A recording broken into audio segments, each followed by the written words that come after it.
Well, we could see a stimulus bill as early as tomorrow on Monday. And President Trump throws his hat into the ring once again and says we need to pass direct stimulus checks to the American people. All of that and more we will bring you in a moment. But first, I want to start with a story. Tell you a story about a woman. Her name is Olivia Stewart, 56 years old. She's an immigrant from Jamaica, naturalized in the United States, worked part-time as a sous chef at a cafeteria at a Jewish school in Philadelphia. And she was earning just $16 an hour, not much more than, frankly, what a lot of states are trying to get to minimum wage. Florida just passed their $15 an hour minimum wage. Roughly 25 hours a week. That's all they would give her. So 25 hours a week at $16 an hour. But when the pandemic hit, the schools shut down, she was laid off, fired, gone. That's it. That's her job. Done. So then Ms. Stewart applied for pandemic unemployment assistance, of course, which runs out in just a few weeks, the PUA, and she began receiving $234 a week. It was not quite enough to cover her $650 in rent that she had to pay for, $200 electric bill, and of course, as you're entering in these darker, colder months in Philadelphia, it can get very expensive. I know. I lived in Philadelphia, and the heating bills can be extraordinary. $200 for an internet bill for the house that she shares with her 12-year-old daughter, her retired mother, and her sister, who has a disability that prevents her from working just to make ends meet. So Mrs. Stewart then started dipping into her savings to try to start paying some bills. And of course, her daughter at home doing virtual learning, so she had to keep the internet running in order for her daughter to be able to do school. Then on October 6th, she got a notice in the mail saying that Pennsylvania's unemployment insurance vendor had overpaid her by accident. The overpayment included funds from the Pandemic Unemployment Assistance Program and from a $600 federal supplemental unemployment insurance. You know, that $600 a week that everyone was receiving? In total, she was told that she would have to now pay back $8,000. $8,000 that she doesn't have. And guess what? Olivia is not alone. Millions of people across the country are now receiving similar letters telling them that they have to pay this pandemic unemployment assistance money back. And it's gone. Where did it go? It went to groceries. It went to pay rent. It didn't go to buy PlayStations. She, like so many millions of Americans right now, are receiving this bill. In fact, one of the members of our team, the girlfriend, exact same thing happened. You know, David, his girlfriend received a very similar letter. Totally different state. This is what Americans are facing. And people signing up for this pandemic unemployment assistance think that they're going to be taken care of for at least a little while. And guess what? It runs out in just a few weeks anyway. This is the epidemic that we're dealing with right now in the United States. And Congress home for a few days, not back until Tuesday, as we hit this deadline on the 18th of December when everything is about to shut down. And these programs run out and millions of people facing eviction. Student loan deferrals are up. The list goes on. So all weekend, it looks like the Senate was on the phone. This bipartisan group of 8 senators have been working tirelessly to try to get this thing through. Again, why in the world did we wait until December to get this through? Who knows? You're smarter than me in this, if you can figure that one out. They had all summer to figure this out. So there are some big pieces of the stimulus plan unfolding tonight. And they're back on the phone as we speak right now in meetings on this Sunday evening. Senator Joe Manchin, who's one of the members of that gang of 8 who's been working on this plan, that $908 billion plan, spoke to Chris Wallace just a short time ago and said that we will see a bill tomorrow, because all we've gotten so far is just some random notes about what might be in this thing. We have no finalized bill. Tomorrow, he is certain that we would actually see a stimulus bill. Is the Gang of Eight's compromise, $908 billion, is that plan now dead? And is there a chance that Congress may leave town for the year without passing any COVID relief at all? Well, first of all, Chris, the plan is alive and well, and there's no way that we're going to leave Washington without taking care of the emergency needs of our people. And that's all over our country, in my state of West Virginia, too. They're all hurting everywhere. All right, so you're not leaving town. We got this. You will not leave town until you pass some kind of stimulus plan. You heard it right here. Do you believe that that's going to be the case? Do you believe that they're going to do that? That they wouldn't go home? I mean, there's going to be a revolt in this country if that happens. That these guys get to go back to their cushy houses in their states, have their big gala parties. You know, they're holding 25 parties, Christmas parties at the White House over the month of December. Yeah, they can open all the bottles of champagne they want at the White House. These senators can go back and have their big dinners in West Virginia and all their other states while you suffer. And while people like Olivia Stewart are receiving letters in the mail saying that they overpaid their pandemic unemployment assistance, which has now been spent on bills, and you've got to pay it back. So Bernie Sanders not giving up on making sure that people get direct stimulus checks, and is prepared, as he mentions in this speech that he gave on the Senate floor. He said, look, I'm not one of those senators that's just going to hold everything up, make everyone miss their vacations in order to prove a point. He said, I'm not one of those guys. He said, but I will make sure that I will hold it up. This government funding bill, I will hold it up unless there are direct stimulus payments to the American people in it. And I will keep us here, and we will work through Christmas. And I wanted to say, go Bernie. Here he is on the Senate floor. That we must include in any legislation that is passed a direct payment of $1,200 for adults and $500 for kids.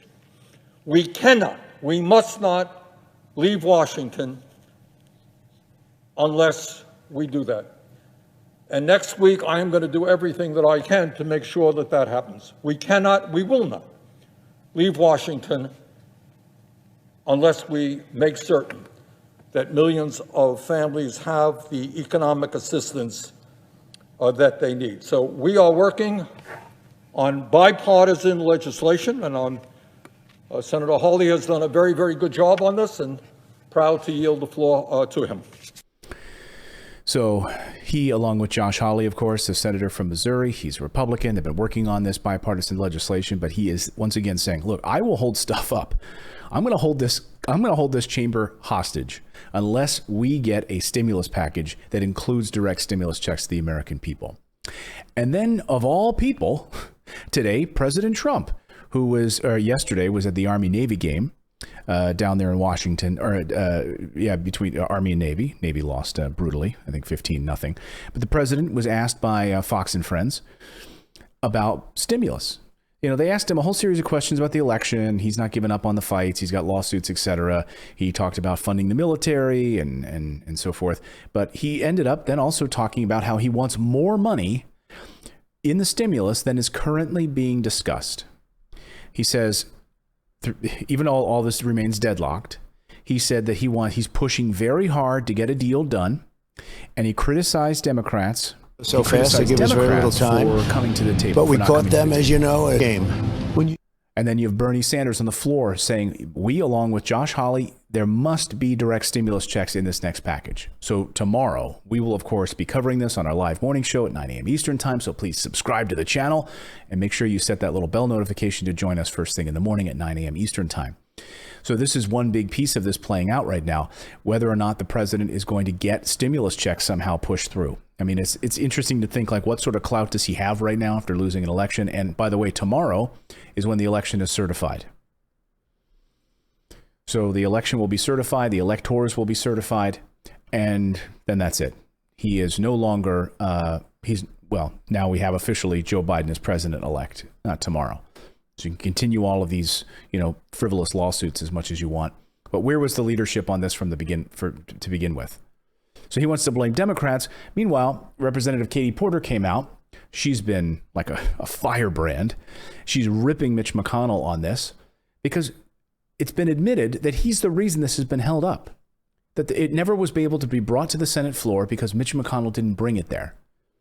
Mitch McConnell dragged his feet all summer long, put a pause on any kind of stimulus negotiations, wanted to see how the economy was unfolding, and was more interested in making sure that judges were placed than getting stimulus out to the American people.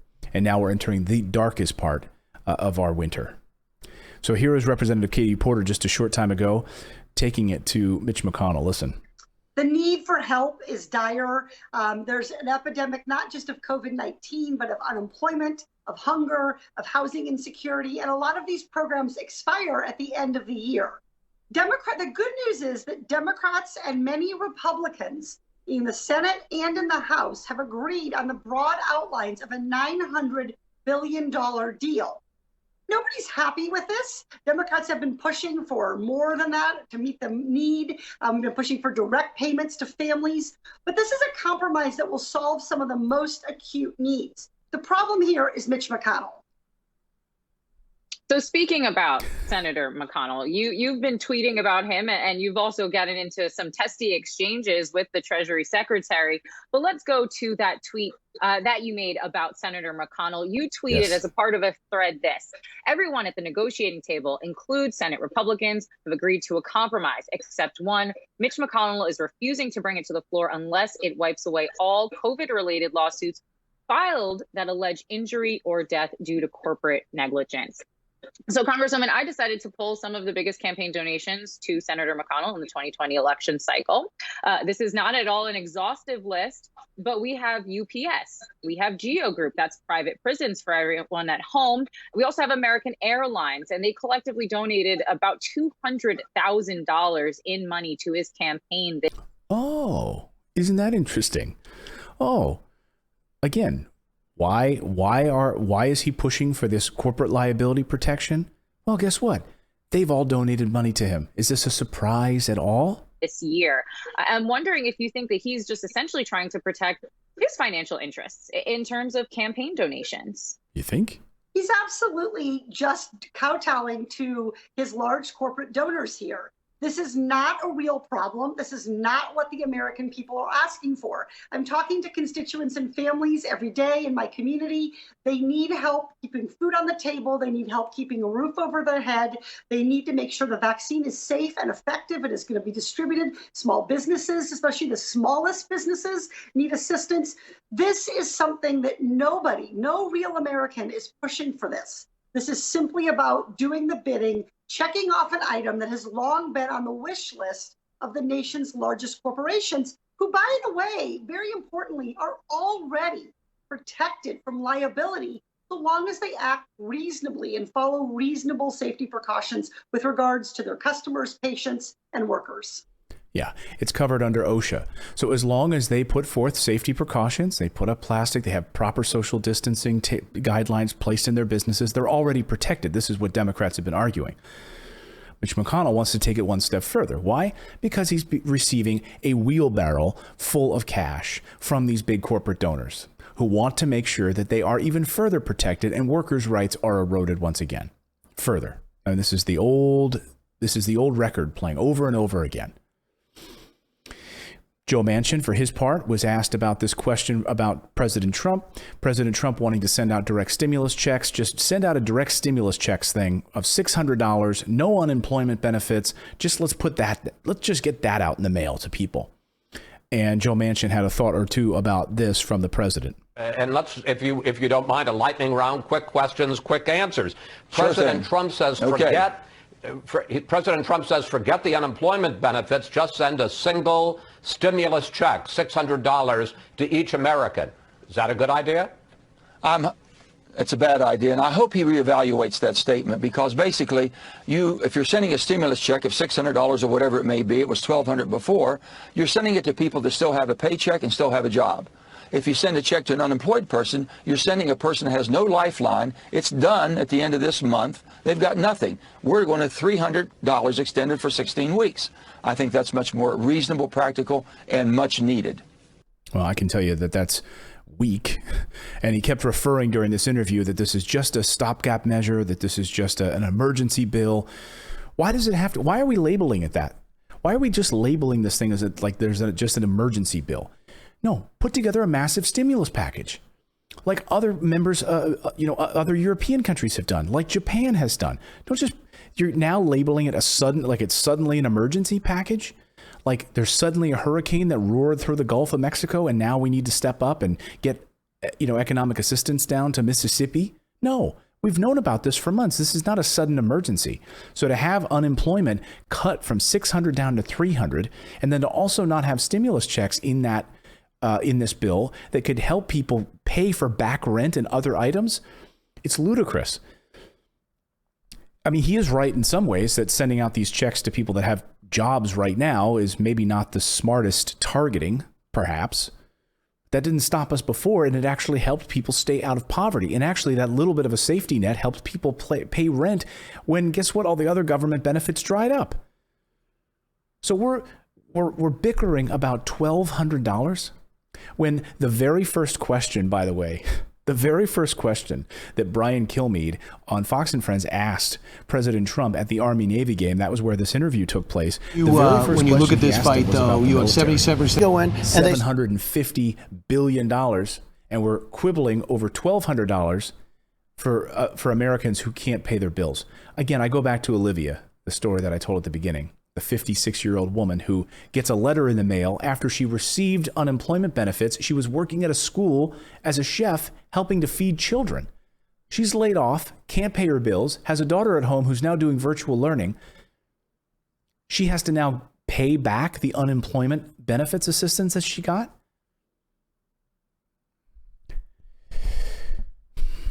Let me know your thoughts on this. But more importantly, join me tomorrow morning, first thing in the morning, 9 a.m. Eastern time. Subscribe to our channel because we are live.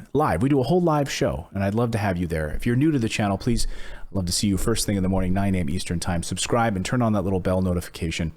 We'll see you back here tomorrow morning on the day when we actually could see a stimulus bill. We'll see you bright and early tomorrow, everyone. Much love to all of you.